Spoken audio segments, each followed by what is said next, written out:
ഖൽബിന്റെ രോഗങ്ങൾക്ക് ഖുർആനിനേക്കാളും അള്ളാഹുവിനോടും ദുആഇനേക്കാളും നല്ല ശിഫ ഇല്ല മനസ്സിന്റെ രോഗങ്ങൾക്ക്.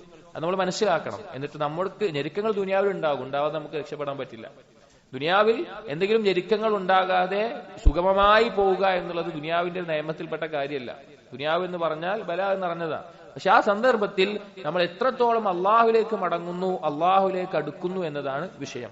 ഇനി ഈ വിഷയത്തിൽ വന്ന മഹത്തായിട്ടുള്ള ഒരു ദുആ ആണ്. ഈ ദുആഇനെ പറ്റി നബി സല്ലല്ലാഹു അലൈഹി വസല്ലം പറഞ്ഞു തന്നെ ആ ഒരു അർത്ഥത്തിലാണ്. വഫി മുസ്നദിഹി ഹാക്കിം ഇബ്നു ഹിബ്ബാൻ അതുപോലെ അബൂ യഅല ഇബ്നു സുന്നി തബ്റാനി എന്നിവർ ഉദ്ധരിച്ചിട്ടുള്ള ഹദീസാണ്.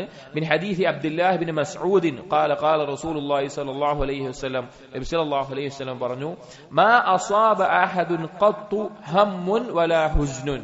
ഒരാളുമില്ല അവന് ബാധിക്കാണ് ഹമ്മ് എന്ന് പറഞ്ഞു കഴിഞ്ഞാൽ വരാൻ പോകുന്ന ഭാവി കാലത്തെ കുറിച്ചുള്ള പേടിക്കാണ് ഹമ്മ് എന്ന് പറയാം. വലാ ഹുസ്നുൻ, ഹുസ്ന എന്ന് പറഞ്ഞാൽ കഴിഞ്ഞ കാലത്തെ കാര്യങ്ങളെ കുറിച്ച് ആലോചിച്ചിട്ടുള്ള ദുഃഖത്തിനാണ് ഹുസ്ന എന്ന് പറയാം.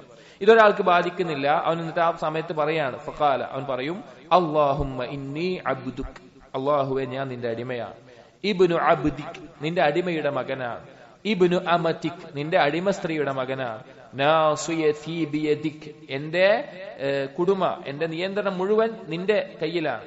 മാളിൻ ഫിയ ഹുക്മുക്, നിന്റെ വിധിയാണ് എന്റെ ജീവിതത്തിൽ കഴിഞ്ഞു പോയിട്ടുള്ളത്. അദ്ലുൻ ഫിയ ഖദാഉക്, നീ വിധിച്ചതെല്ലാം ഏറ്റവും നീതിപൂർവമാണ്.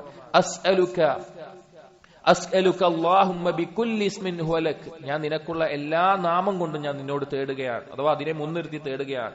സമ്മൈത ബിഹി നഫ്സക്, നീ നിന്റെ സ്വന്തത്തിന് വെച്ചിട്ടുള്ള നാമങ്ങൾ. ഔ അല്ലംതഹു അഹദൻ മിൻ ഖൽഖിക്, അല്ലെങ്കിൽ നിന്റെ ഏതെങ്കിലും ഒരു സൃഷ്ടി, ഒരു മലക്കിനോ ഒരു നബിക്കോ നീ പഠിപ്പിച്ചു കൊടുത്തിട്ടുള്ളത്. ഔ അൻസൽതഹു ഫി കിതാബിക്, അതല്ലെങ്കിൽ നിന്റെ കിതാബിൽ ഇറക്കിയിട്ടുള്ളത്. ഔ ഇസ്തഅ്സർത ബിഹി ഫി ഇൽമിൽ ഗൈബി ഇൻദക്, അല്ലെങ്കിൽ നിന്റെ അദൃശ്യമായ ജ്ഞാനത്തിൽ നീ മറച്ചു വെച്ചിട്ടുള്ളത്. അൻതജ്അലൽ ഖുർആനൽ അദീമ റബിയ ഖൽബി, അത് മുൻനിർത്തി ഞാൻ തേടുന്നത് ഖുർആനിനെ എന്റെ ഖൽബിന്റെ വസന്തമാക്കണമേ. വനൂറ സദ്രി, എന്റെ നെഞ്ചിന്റെ പ്രകാശമാക്കണമേ.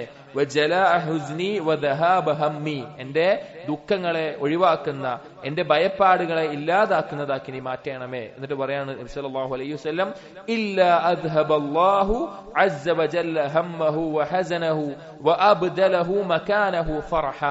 ഇത് ദുആ ചെയ്താൽ അവന്റെ വിഷമം എന്താണോ, അവന്റെ ദുഃഖം എന്താണോ, അതിനെ അള്ളാഹു ഒഴിവാക്കുകയും അതിന് പകരമായിട്ട് അള്ളാഹു സുബ്ഹാനഹു വ തആല എന്തിനെ വെക്കും, സന്തോഷത്തെ ആക്കുകയും ചെയ്യും എന്ന് നബി സല്ലല്ലാഹു അലൈഹി വസല്ലം പറഞ്ഞു. അപ്പൊ ഈ ദുആ പഠിപ്പിച്ചപ്പോ സ്വഹാബികൾ ചോദിച്ചു, യാ റസൂലല്ലാഹ് അല്ലാ നതഅല്ലമുഹ, ഞങ്ങളത് പഠിക്കട്ടെ ചോദിച്ചു. അപ്പൊ ഖാല നബി സല്ലല്ലാഹു അലൈഹി വസല്ലം പറഞ്ഞു, ബലാ യംബഗി ലിമൻ സമിഅഹാ അയ്യതഅല്ലമഹ, ആരാണോ ഇത് കേൾക്കുന്നത് അവനത് പഠിക്കണം.